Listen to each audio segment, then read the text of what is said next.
Guys, this is Alea Jen and welcome back to my YouTube channel. So for today's video, may nagtatanong sa akin kung paano nga daw ba ako nag-apply kasi nga maraming gustong mag-apply as domestic helper dito sa Hong Kong pero hindi nila alam kung paano simulan, hindi nila alam kung saan sila magsisimula. So ang una nyong gagawin is maghanap kayo ng agency.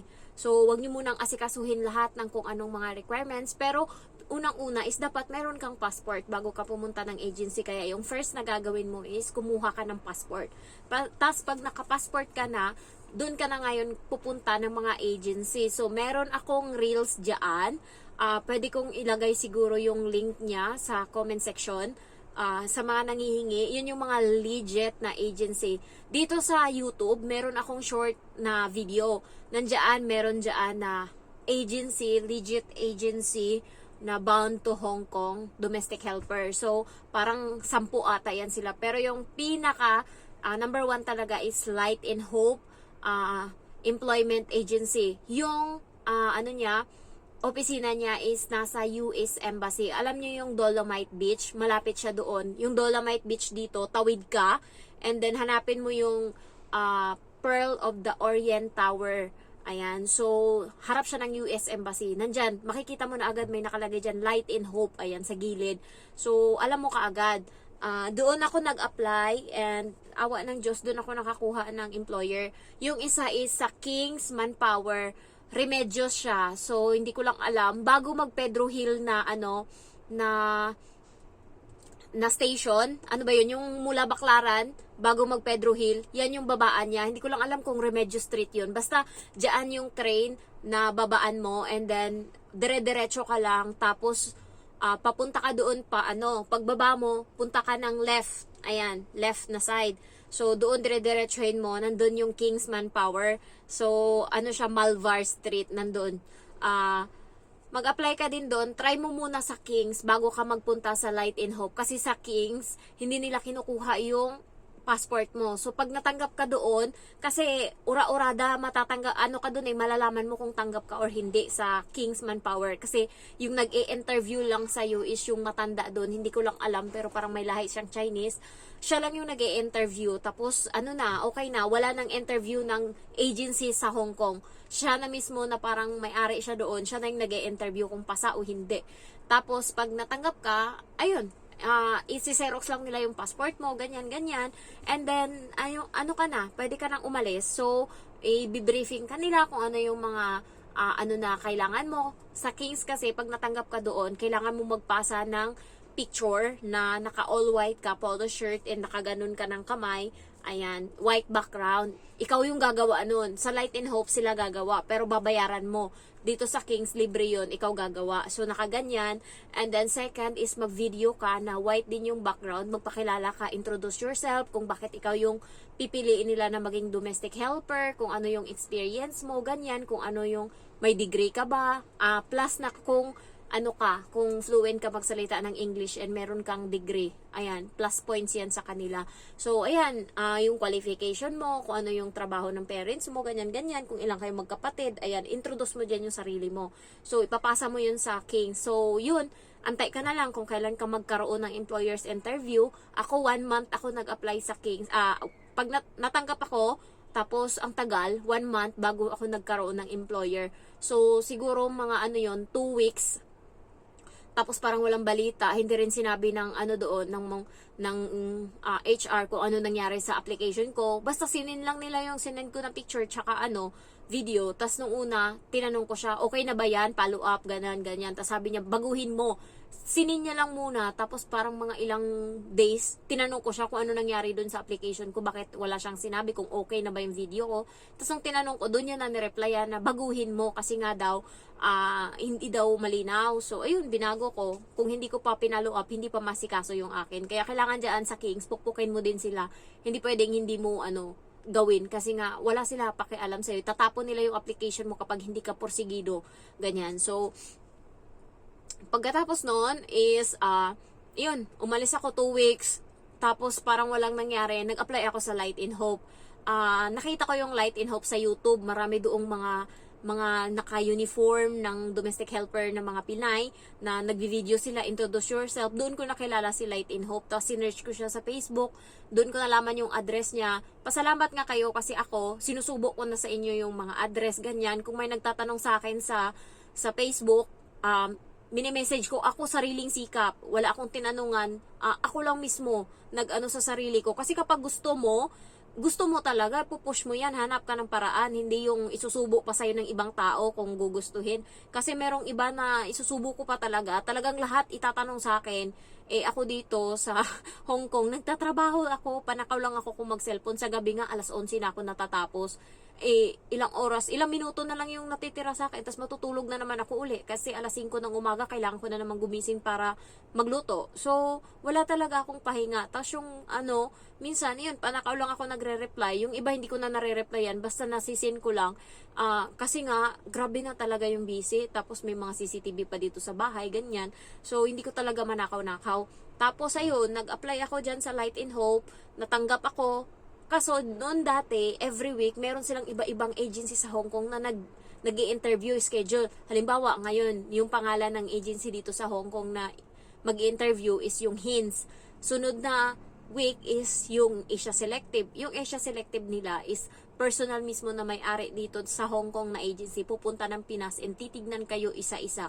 Ayan, talagang personal siyang mag-i-interview sa inyo. Kaya, doon ako na challenge. Sabi ko, itatry ko to. Kasi nga, personal parang nakakatuwa yung personal mong makita yung mag-i-interview sa'yo. So, tinry ko, and awa ng Diyos, kami na first timer, 20. Siguro yung natanggap lang 2. Isa ako doon. Tapos yung isang nauna, tapos yung mga sumunod hindi na. Kawawa pa sila, galing pa silang Mindoro. Kaya guys, kapag nag-apply kayo, kailangan buo yung loob nyo, tapang, wala na kayong hiya. Kasi kailangan nyo nang itodo lahat Lalo't nang galing kayo Batangas, Mindoro. Ang hirap, naawa ko sa kanila, antok-antok sila, tapos nag-apply, tapos biglang hindi natanggap, malungkot yun. Tapos yung iba is nagbenta na ng kalabaw para na lang kasi nga, ang hirap, swerte ko na lang, kasi halos isubo na sa akin, siguro swerte ko din to. So ayun, natanggap ako doon, and then nagbilang lang ako ng weeks mahigit. And then, ayun, sinabi na sa akin na meron akong employer's interview. Sakto pala, itong amo ko, nagpasa ng resignation ng 1 month notice. Yung katulong niya, March 28.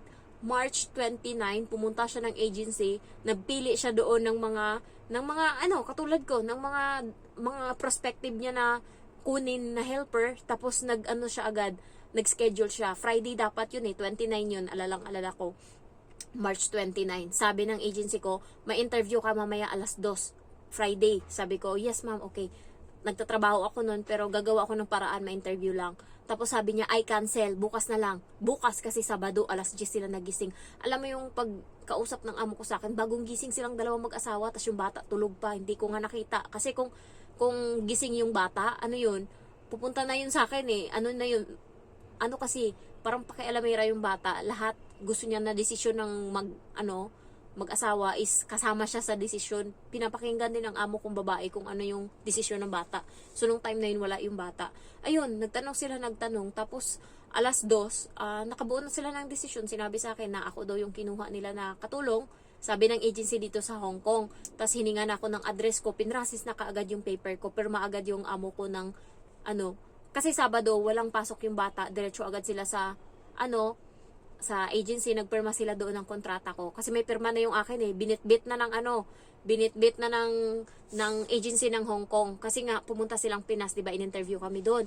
Pinapirma kami agad ng blanco na kulay blue. So guys, may nagtatanong sa akin about sa blanco na blue. The more na madami kang mapirmahan na blanco na blue niya, na parang contract yan, tas ikaw pa lang yung nakapirma, the more na marami kang napirmahan, the more na maraming nagmamarket sa'yo dito sa Hong Kong na maging helper ka. Kaya wag mag-alala, yung blanco na yan, okay yan, yung blue. Kasi lahat naman ng natatanggap sa agency ng Hong Kong, tas binibitbit yan nila dito sa Hong Kong, tapos pagdating dito, ito yung papipirmahan nila sa amo, yung blanco na blue na yan, na parang contract. Tapos, doon na, ipaprocess na nila yung visa mo, ganyan-ganyan, tuloy-tuloy na. Kaya ako guys, 2 months lang sarado, andito na ako sa Hong Kong. Ang iba, 3 months, 4 months, 5 months yung process nila. Ako 2 months lang. Swerte nga talaga ako. Tapos kagabi binigyan nila ako ng sahod. 30 pa lang, ay ano pa lang, 29 pa lang kagabi, binigyan ako ng sahod ng amo ko. Sabi ko, ang aga, sabi ko ganun. Tapos binilang ko yung mga napirmahan ko na doon. Ang dami na guys, mapupuno ko na yung 2 papel na pinipirmahan ko kada sahod. Tapos binilang ko 4 na lang yung natira. Sabi niya, bakit? Sabi ng ami ko. Sabi ko, ang dami ko nang napirmahan, parang kailan lang. Tapos ayun, binilang ng amo ko. Sabi niya, ay, naka 1.5 month ka na. Tapos, nagpalakpakan sila. Amo kong babae, lalaki, tsaka yung bata. Yay! Sabi ko, grabe, ang bilis-bilis lang. Naka 1.5, na ako, year. Sabi ko, ganun. Sabi niya, oo nga. Sabi ko, alam mo ba, sabi ko sa mama ko, sabi ko sa amo kong babae. Sabi ko, nag-promise ako sa kanya na kung hindi ko kaya, 3 months lang uuwi ako. Sabi ko, ganun talaga sa amo ko. Tapos tumawa sila. Tapos siya, congratulations din. Kasi guys, natutuwa din sila. Kasi, yung mga pinalitan ko, yung mga is hindi nagtatagal. 3 sa kanila, 2 months lang mahigit. 2 months. Tapos yung pang 3, yun na yung break contract. So, parating 3 months lang, nag-give up. Hindi ko alam kung bakit. Ako natyagaan ko, ganun ako alam mo yung dedicated ako sa trabaho ko. Pag trabaho talaga, ganyan. Kahit sabihin mong mabagal ako, maano ako. Pero guys, yung bahay, malinis yan. Alam mo yung nasa ayos. Kasi, tinraining kami ng mama ko na ganyan yung gawin. Maaga pa lang meron ng music sa bahay. Ayaw nyo magsigising yan? Inuod na yung bahay. Ay, araw-araw namin yun naririnig. Kaya alas 5:30 pa lang, nagdidilig na kami ng halaman, nagwawalis na. Tinraining kami ng mama ko. Kaya kahit nahihirapan ako, nilalaban ko pa rin talaga. Kahit na naranasan ko, alam niyo yung 1 buwan ko, naranasan ko na ilang beses akong hindi nakakain ng kanin sa isang araw. Kasi nga nung time na yun, hindi sila kumakain dito sa bahay. Tas natakot ako kasi may CCTV yung kusina. So, natakot ako magsaing. Baka mamaya makita ako magalit. So, wala talaga akong kain. Alam niyo yung tubig lang ako. Tapos, nung time na yun, tanga-tanga ko din pala. Tapos, nung time na yun, buti may piyaya ako. Kinakain ko minsan piyaya. Tapos, may pansit canton akong dalang galing Pinas. Yun, nagluluto akong pansit canton. Tapos, nilalagyan ko ng tinapay. So, yun yung ginagawa ko. Tapos, grabe yung naranasan ko yun nung nagtutupi ako ng damit. Tapos, biglang ganon-ganon ako. Kasi nga sa gutom, tapos walang lakas, tapos trabaho ng trabaho. Tapos, nahanap ko na yung technique kung anong gagawin ko para mabuhay ako. Tingnan mo, day off ko ngayon. And meron ako, nakita nyo yan? Meron akong dito, pack lunch, charot. Ayan, kagabihan namin na kanin. Hindi ako kumain ngayong araw. Lumabas kami doon, ako kumain sa labas. Tapos, nagluto ako ng hotdog. Tapos guys, kasi kumain ako sa labas. Ay, Diyos ko tabang. Natapon, Diyos mio. Kumain ako sa labas. So, wala. Busog na ako, pero ayoko din na itapon to, kaya kakainin ko to. Ayan, grabe, puryagaba, sorry Lord. Tapos meron akong dito, eto, ano ba tawag nito? Oh my god, yung pata, crispy, ano ba yun? Oh my god, nakalimutan ko na, crispy pata nga. Yan, isang buo to, nilibre ko yung kaibigan ko ng nagpunta kami ng inuman. Tapos kumain kami niyan doon kasi nga hindi kami uminom. So kumain kami niyan doon, tapos sumayaw kami. So nag-order kami ng crispy pata, tapos 2 kanin, tapos soft drinks. Ayan, nabusog kaming 2. Tapos hindi namin maubos kasi sobrang laki, as in yung hita ng baboy. Ayan, tuhod ba yan? Ang daming laman, tapos 2 lang kami. Busog na. So tinake out ko, sabi inuwi ko. Ayan. So yun guys, diskarte lang talaga. Tapos sabi nga ng mga ng mga kaibigan ko, tumaba-taba na ako. Maano na yung tiyan ko, malaki-laki na siya.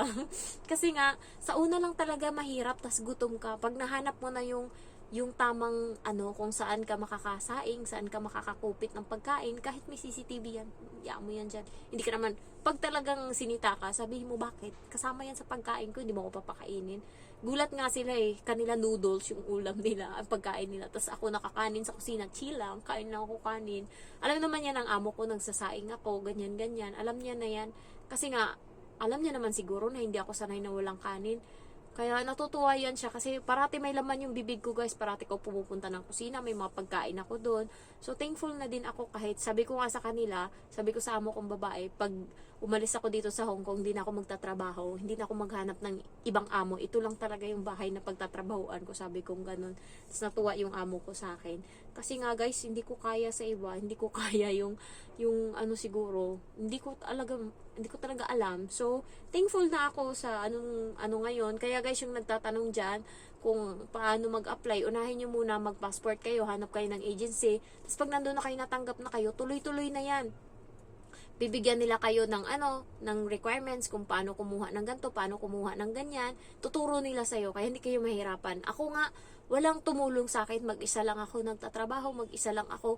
Partida guys, habang nag-a-apply ako, nagtatrabaho pa ako niyan.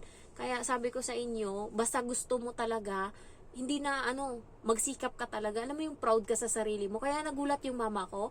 Nagpaalam na ako sa kanila na paalis na ako, papunta na akong Hong Kong, may ticket na ako. Nagulat na lang sila guys nung umuwi ako ng Negros. Akala nga ng mga kapitbahay namin kasi kakauwi ko lang August doon ng birthday ko. Tapos bumalik ako ng May. Tapos akala nila, mag-iisang taon din pala. Akala nila buntis ako, ba't ako umuwi? Tapos nagulat sila, ako, sabi ko mag-a-abroad na ako, ganyan-ganyan. Tapos nagulat sila, nandito na ako. Tapos sa susunod, uuwi ako. Di ba? Parang nagbakasyon lang ako. 2 years, mabilis lang guys. Sa una lang mahirap. Kapag mo na, gamay mo na, okay na yan. Kaya parang ang bilis-bilis na lang ng sabi nga ng amo ko, ang bilis naman, sahod na agad, sabi niya gano'n.